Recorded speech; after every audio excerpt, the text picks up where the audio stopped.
أعوذ بالله من الشيطان الرجيم بسم الله الرحمن الرحيم الحمد لله رب العالمين والصلاة والسلام على أشرف المرسلين سيدنا محمد وعلى آله وأصحابه ومن والاهم بإحسان إلى يوم الدين أما بعد السلام عليكم ورحمة الله وبركاته جماعة ما سكلم أولا كفا من ɗimbin albarka gidan akwatin talabijin da ake ce gaskiya tv muna muku barka da warhaka muna kuma ƙara sanar da ku cewa duk lokacin da kuka gani Mu'az Abdullahi Mu'az ni ne shugaban makarantar Darul Ulumil Qur'an wacce take unguwar Markaz a garin Agege a jihar Lagos ƙasa Najeriya yammacin Afirka.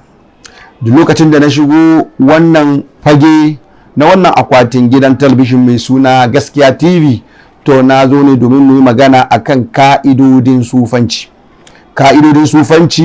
wanda ilimin sufanci din nan kamar da muka faɗi kullum muke nanatawa mutane sun kasu kashi uku a cikinsa. Akwai waɗanda suke inkarin ilimin suke ganin ilimin ba ilimi bane a cikin addinin musulunci. Akwai wanda a'a su sun yarda da ilimin na addinin musulunci ne amma sun shiga ciki ba tare da sanin ka'idodinsa ba sai suka wuce gona da iri. Akwai kuma na uku su ne waɗanda suka san ka'idodin suke bin hanyar yadda ya kamata. Allah ya sa mu dace.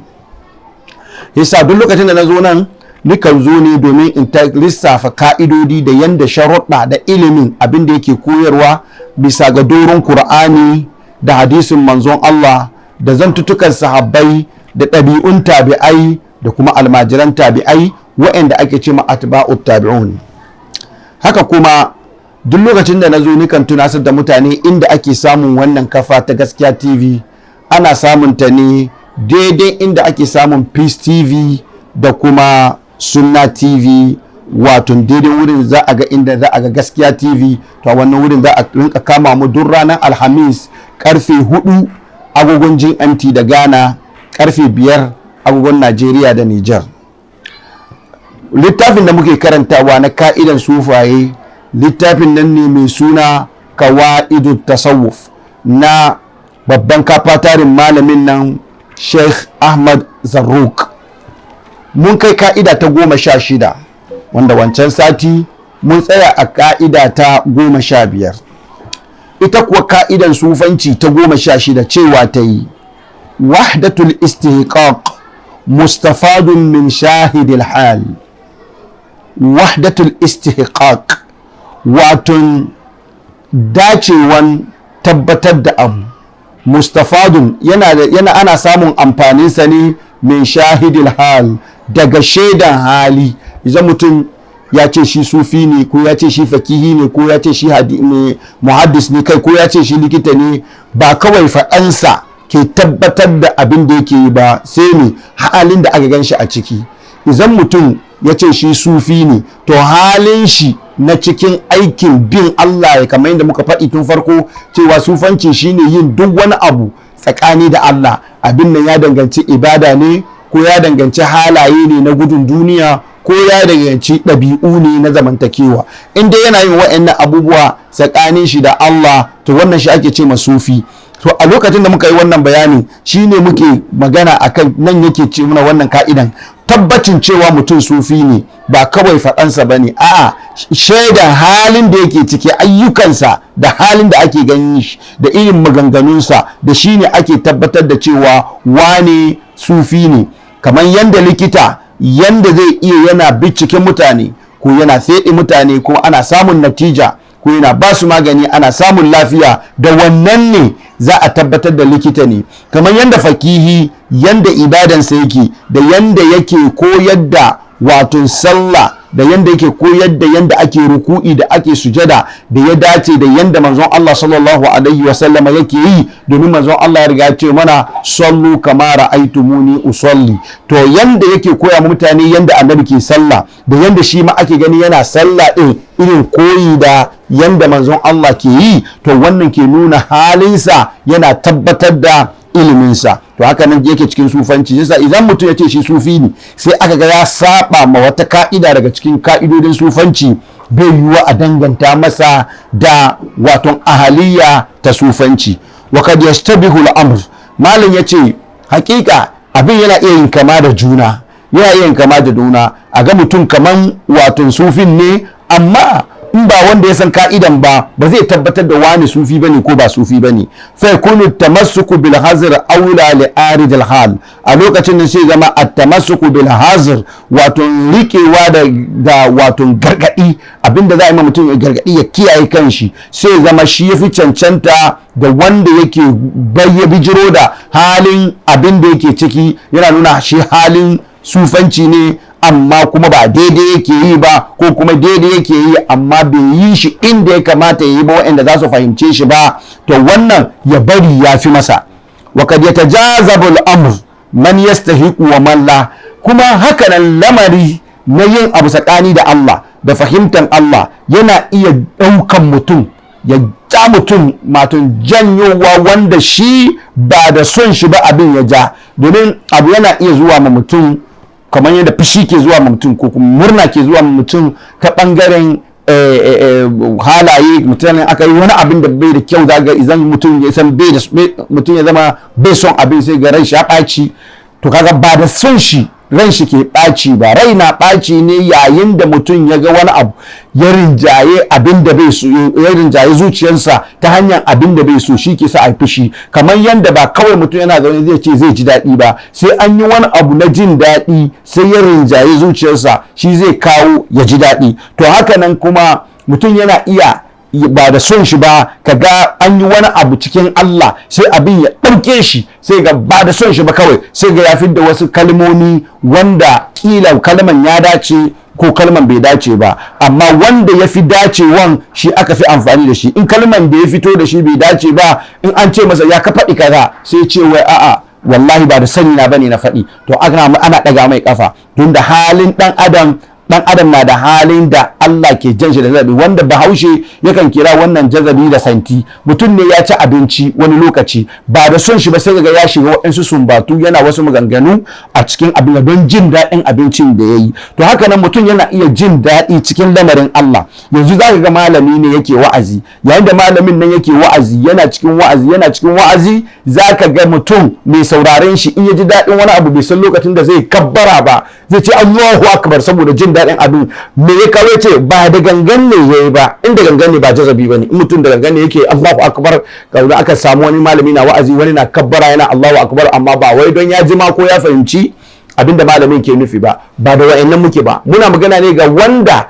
wato jin daɗin wa'azin malami ya fisge shi, ko kuma a'a wanda ana kiran manzon Allah ko ana yabon manzon Allah, soyayya da kauna da jin daɗin kiran da ake zai fisge shi, sai yayi wasu maganganu ko yace sallallahu alaihi wasallam, sai ko yace annabi daɗi ko kuma Allah daɗi. wa'annan zantuttuka sukan tazabo mutum ya faɗi abu ba cikin son ran shi ba, amma atifa ta ɗauke shi ta kai shi da abin nan. shi sa su ma sufayi idan mutum yana cikin aikin Allah yakan ji wani jin daɗin lamarin Allah, ko ya ji wata aya ta Qur'ani, ko ya ji wani yabo na Allah ko na yabon manzon Allah, sai ga abin ya ɗauke shi ya yi magana. to wannan yana iya zama mutum ya irin wannan magana ga wanda ya cancanci ya yi maganan ko wanda bai cancanta ba. fa yakunu al-man'u li ahadi tarafaini duna al-akhar, sai zamana ana hana ɗaya banda ɗayan da bai san menene ka'idan sufanci ba, an hana shi yayi wannan yayi gangancin nan. amma wanda ya san abin da yake ciki, to in ya faɗi ba dama a hana shi, tunda yana da hujja a bisa doron Qur'ani da hadisi akan yanda abu ya ɗauke shi har ya faɗi magana. shi yasa kaga wannan jazabi da ke ɗaukan mutane akwai shi a cikin hadisin manzon Allah sallallahu alaihi wasallama da yawa wuri daban-daban. ya ishe mu ishara, hadisin da ya fi shahara shine hadisin nan da mutumin nan da manzon Allah sallallahu alaihi wasallam ke bada labarin shi, ya shiga cikin jeji yana tare da raƙumi da abinci da ruwa, amma a hanya sai zamana ya je wani wuri ya dan zauna ya dan kishin gida, sai kamin ya farka bai ga raƙumin shi ba, balle ruwan shi balle abincinsa. yayi kwanaki yana neman inda zai ga wa'annan kaya, wani ruwayan yayi dan lokaci yana nema, hankalin shi ya tashi, to ya ja samu wuri kuma ya zauna yana zaune, dan bacci ya dauke shi haka, sai ga raƙumin ta dawo ta zo tana lashe mai jiki ko kuma tana shafan jikinsa. Yayin da ya farka ya gani, don tsananin murna sai ya yi faɗi maganan da ya fi ƙarfin harshen shi, saboda da ya tashi sai ce Allahumma anta abdi wa ana rabbuk, Allah kai ne bawana ni ne ubangijinka. To kaga wannan annabi Muhammad sallallahu da yake maganan wannan mutumin, maluma suka ce da ya kai nan sai da ya murmushi, sai annabi ya bayani, sai ce khata'a farhan, ya yi kuskure ne don murna, wato murna ta ɗauke shi har maganan shi ya yi kuskure bai faɗi, maimakon ya ce Allah ni bawanka ne kai ne ubangiji na, sai kuskure ya ce Allah kai bawana ne ni ne ubangijinka. A nan annabi yana so ya nuna mana a cikin wani hadisin, mutum daɗi yana iya ɗaukar shi wani magana wanda ya dawo cikin hankalin shi aka tambaye shi zai ce a ba haka nake nufi ba, ga abin da nake nufi. Yasa jazabi na iya ɗaukar sufi, yana iya ɗaukan mai bin hanyar Allah, ko ta hanyar an yabi Allah saboda masoyin shi kenan, ko ta hanyar an yabi manzon Allah saboda dalilin soyayyarsa kenan, sai ga ya faɗi wani magana to ya zama kuskure, to sai a tambaye shi, in ya ce ba abin da nake nufi ba ga abin da nake nufi, sai a mai hukunci da wannan. In kuwa ya ce haka nake nufi, to sai a mai hukunci da wancan. To haka nan kuma idan abin da ya faɗi dama daidai ne, to wannan dama falil alhamd abin da ake nufi kenan. Wa kad ashara Sahal, shi sa malam Sahalu ɗaya ne daga cikin maluman sufaye, sunan shi sosai Sahalu bin Abdullahi bin Yunus, an fi sani shi da At-Tustari, sunan kunyan shi Abu Muhammad, sunan lakabin shi At-Tustari, ko kuma sunan nasaban shi Sheikhul Arifin, shehu ne masanin Allah, sannan as-sufi zahid, sufi ne mai kudin duniya. Sahaba khalahu Muhammad bin Suwar, ya zauna da ɗan uwan mahaifiyarsa wanda ake cewa Muhammad bin Suwar, laqiya fil haji Zannun al-Misri, a haji ya je aikin haji, shi haɗu da babban sufin nan na Misira shahararren nan da ake cewa Zannun al-Misri, ya haɗu da shi wa sahibahu, ya zauna da shi. Shi wannan At-Tustari ko kuma Sa'ad bin Abdullah ya kasance yana da kalmomi masu amfani na wa'azi da yawa, saboda shiga cikin Allah shi da yin abu tsakani da Allah shi da gudun duniyan shi da tsantsenin shi da ibadan shi, ya kai shi har yana ana jin shi yana fitar da wasu maganganu. Daga cikin maganar shi ne yake cewa la mu'ina illa Allah, babu mai taimako sai Allah. Wato babu mai taimako duk cikin rayuwanka, duk abin da kaga Allah yana maka, ba wanda ya taimaka maka ka samu wannan abin sai Allah. Kuma yana cewa wala dalilu illa rasulillah, yana cewa wala dalilu illa rasulullah, babu wani dalili hujja da za ka bi Allah da shi face hujjan hanyar manzon Allah sallallahu alaihi wasallama. Wannan shi ake so, sufi dole ne ya zama da manzon Allah shine dalilinka, shine wanda kake koyi da shi a cikin rayuwanka. Wala zada illa taqwa, yace babu guzuri shi tsoron Allah. Wala amala illa sabr alai, yace babu aiki mai kyau face yin haƙuri a cikin aikin nan. Wannan maganganu kenan na At-Tustari, wanda aka fi sani an fi sani shi da At-Tustari mai suna Salu bin Abdullahi bin Sa'id.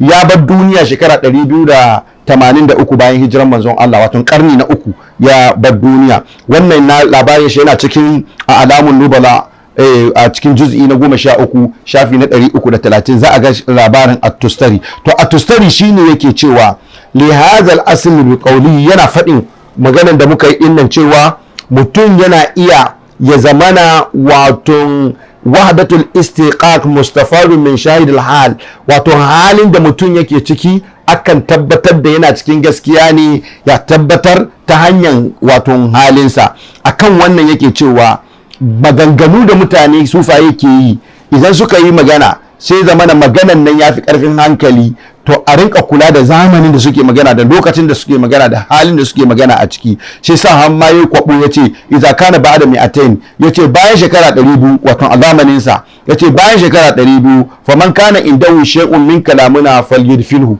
wanda duk yake da irin maganganu irin namu, wato maganganu na sufaye wanda maganan tsantsan santi ne cikin Allah ya kawo mutum yayi wannan magana, to wanda ke da irin wannan magana ya binne shi. Me yasa yake haka? Fa innahu yasiru zuhudun nas fi kalami, saboda a daga bayan shekara 200 bayan mu gudun duniyar mutane zai zama cikin bakin su ne. Wato mutum zai ta cewa ni mai gudun duniya ne, ni mai kaza ne, ni kaza ne, amma halinsa bai nuna cewa shi mai gudun duniya ne.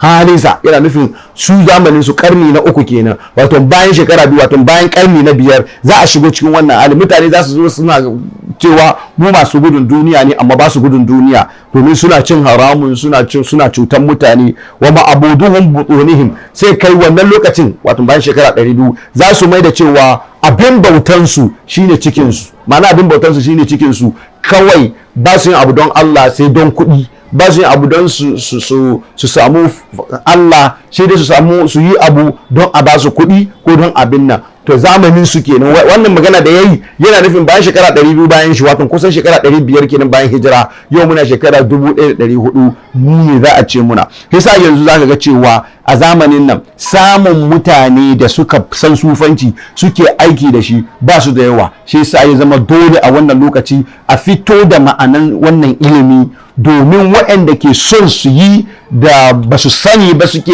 fadawa cikin hanyar da bai dace ba su gane ashe ga asalin yanda abin yake.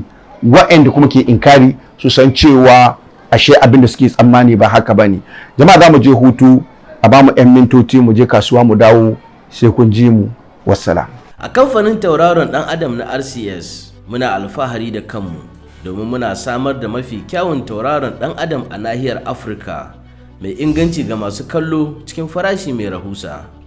Muna gudanar da ayyuka bangaren sadarwar talabijin ta hanyar tauraron dan adam da ake samun shirye-shiryen talabijin kyauta a cikin iska. Muna maraba ga duk wanda yake da buƙatar samun mafita akan watsa shirye-shirye ko mai saurin megabyte 4 cikin daƙiƙa 1 a rukunin HD a sabuwar kusurwar 7 degrees east akan tauraron dan adam na Utelsat. A tuntuɓe mu a layin tarho +233 243 527 955 ko kuma +233 50 98 40090 ko kuma a ziyarci shafin yanar gizonmu na www.rcs.com.gh ko saƙon email at info@rcs.com.gh a yau dinnan, don mu cika muku burinku na watsa shirye-shirye akan tauraron ɗan adam. Dandalinmu shine mafi kyau a cikin masana'antar idan an yi la'akarin inganci, farashi da kuma tangararren hoto. Muna sa ran aiki tare da ku don amfaninmu baki ɗaya.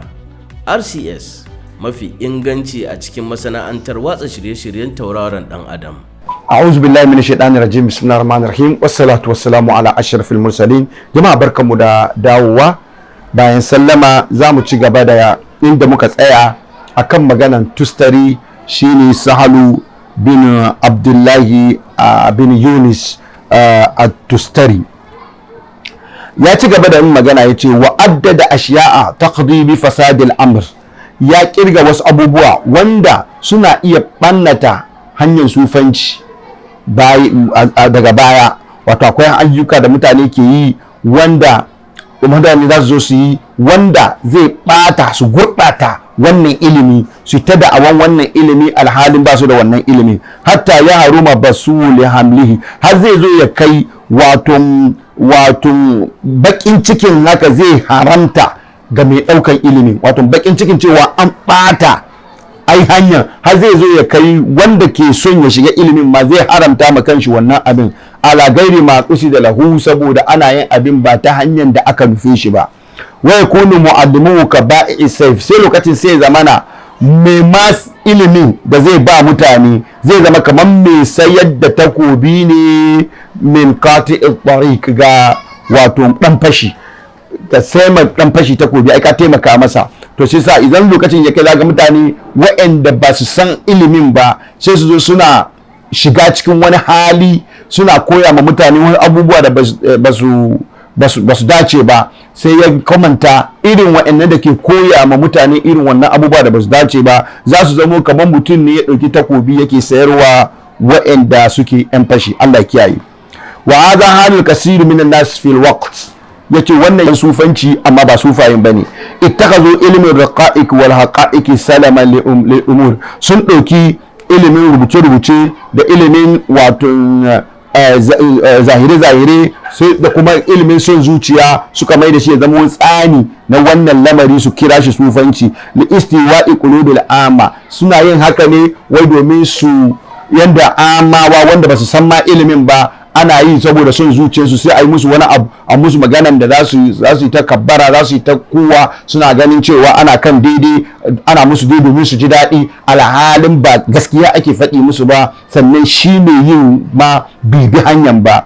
Na'am, wa akaza amwali zulma, sannan sai zamana ga wani yana kiran kanshi sufi amma yana kwace dukiyar mutane akan zalunci, ba sufancin yake bi ba, domin kwace dukiyar mutane akan zalunci wannan ba hanya bane na sufaye. Duk wanda kaga yana dabara, yana kwace dukiyar mutane da dabara, ko ya kwace dukiyarsu da karfi, ko ya bar ma muridai su zama dole su mai hidima, wannan ba hanyar sufanci bane.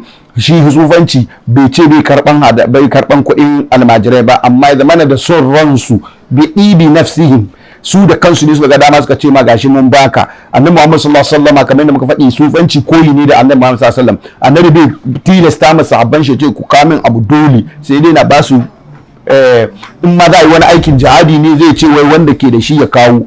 Sannan kuma shi kansa zaka ga Annabi Muhammad sallallahu alaihi wasallam bai daukan dukiyan, bai zama ya ce dole su zo su mai hidima a dole ya ci abinci ko ya sa tufafi. Da haka za a yi, da Annabi na yin haka, da baka ga cewa Annabi sallallahu alaihi wasallam na Aisha tana ruwaito muna hadisin da yana kai wata ɗaya ma ba a yi girki gidan shi ba, yana kai wata ɗaya ba su ci abin da ya samu kawai a sa baki a abin nan. To wannan haka ake son sufi na kwarai yayi, kaka tilasta ma muridai ko ka tilasta ma jama'a dole su zo su ma hidima, wannan ba hanyar sufanci bane. Shine malam ke faɗi muna nan, zai ga mutane da suna da awan sufanci, wannan suke nuna ma mutane, wannan kuma ba haka bane. Wa itiqarul masakin, kaga suna nuna karfi akan miskinai, mutum bai da hali bai da abu, ana nuna mai dole sai yayi, a takura masa sai yayi abu, wannan ba sufanci bane. Wa tamakkunu min muharrimati bayyina wa bid'in zahira, wasu kuwa ga sun tabbata ne akan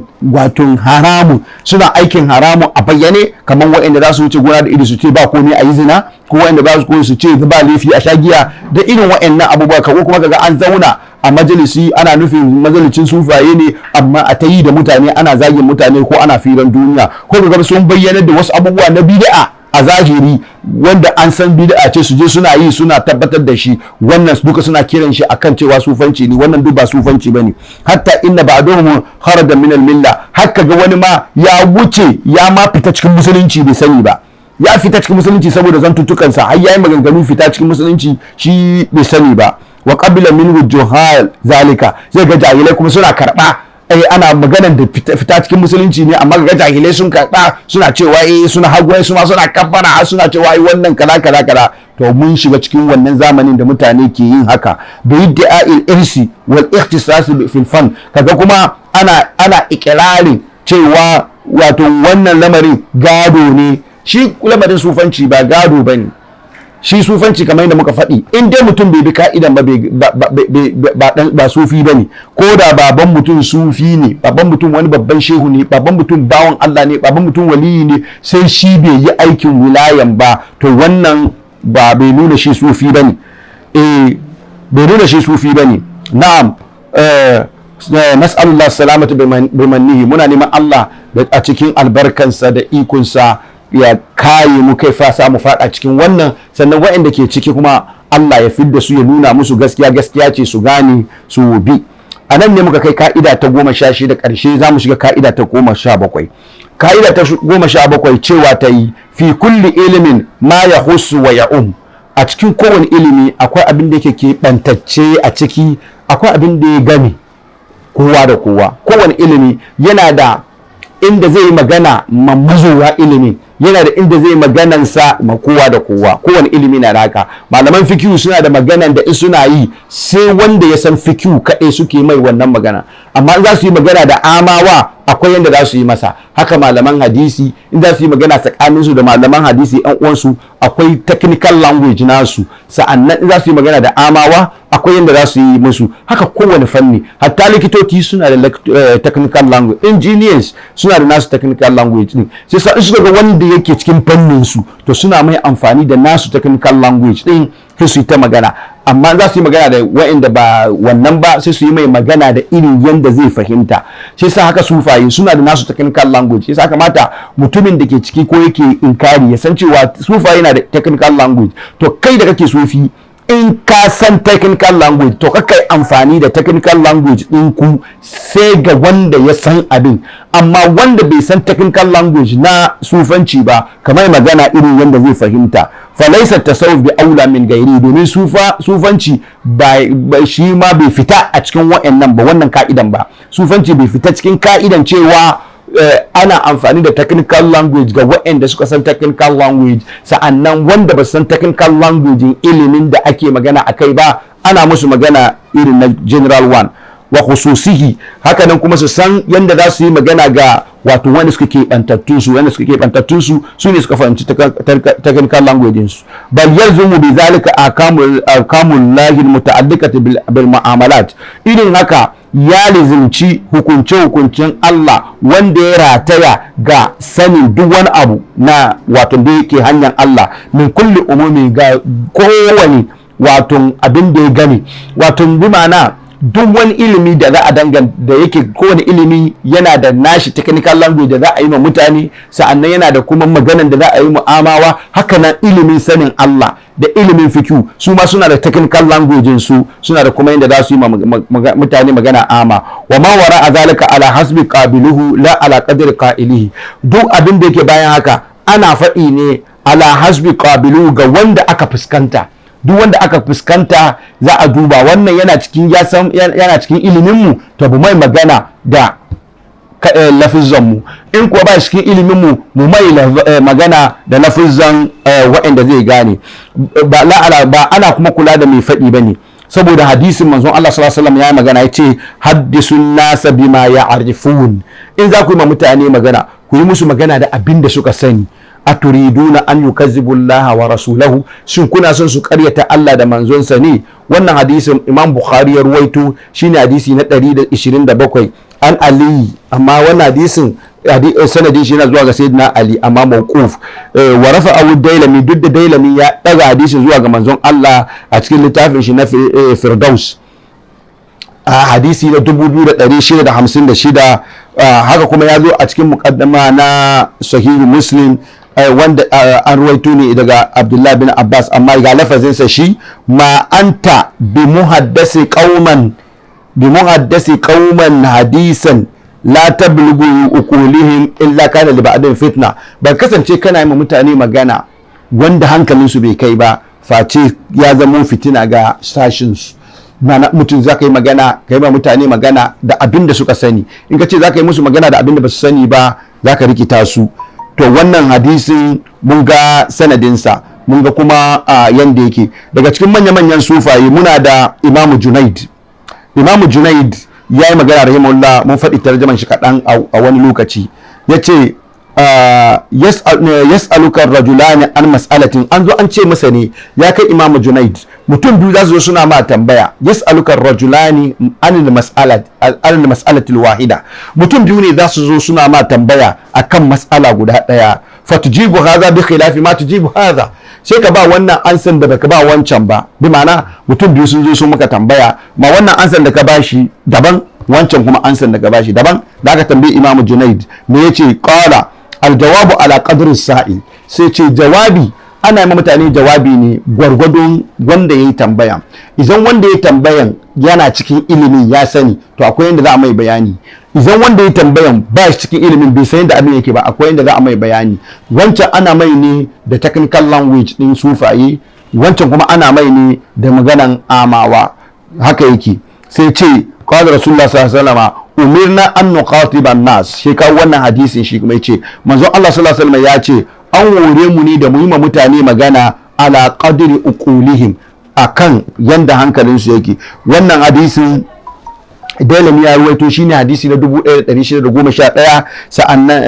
sannan wato sanadin shi dai ko da yake sanadin na da rauni, amma wancan hadisi da muka karanta da yake ma'anansu kusan ɗaya ne, yana ɗaukan wa'in, yana ƙarfafa wannan. Amma wannan hadisin da shi Imam Junaid ya kawo a nan da wannan lafazi umirna an nuhatiban nas ala qadri uqulihim, malumman hadisi sun ce hadisin yana da rauni. To amma ala kulli halin abinda muke son mu cire ciki shine idan kai sufi ne, in za ka yi magana ka san a ilimin sufancin, to ka yi amfani da technical language na sufaye in waɗanda za ka yi ma maganan ba sufaye ba ne. Amma in kuma in sufaye ne ba laifi in ka musu magana da irin technical language shi, amma wannan da sharaɗin ka san me kake yi. Duk wannan muna magana ne akan waɗanda suka san sufancin, suka san irin technical language na sufaye, to su muke magana akan su. Amma akwai daiwa yau ba sun san sufancin ba ne, surutu su kawai suke yi, shi suna cewa wannan ma sufanci ne. Allah kiyaye mu jama'a, za mu dakata a nan, sai kuma sati mai zuwa za ku ji mu mun ci gaba a ka'ida ta 18. Wassalamu alaikum wa rahmatullahi wa barakatuh.